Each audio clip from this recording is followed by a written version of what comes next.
الصلاة تؤمن لك باب النجاح. لماذا؟ علماء الاجتماع في الكرة الأرضية يقولون شيئا واحدا: إن أبواب النجاح 1000 ولن تدخلها إلا مع باب إذا التزمت، أي عند كلمتك، سواء كنت يهودي نصراني بوذي، إذا التزمت ستنجح. والله اختار لنا الصلاة كتابا موقوتا نتعلم منها أبواب النجاح، فلن ننجح حتى نلتزم. وكيف نتعلم الالتزام من صلاتنا؟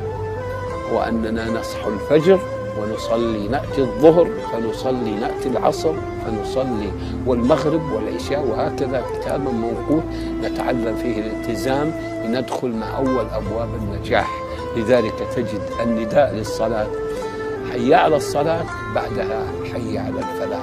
qofka muslimka ee dhabta ahi markay dhibi ka hor timaado xalka koowaad ee uu raadiya waxa weeyaan rabbu samaawaati wal ardi inuu xidhiidh la sameeyo.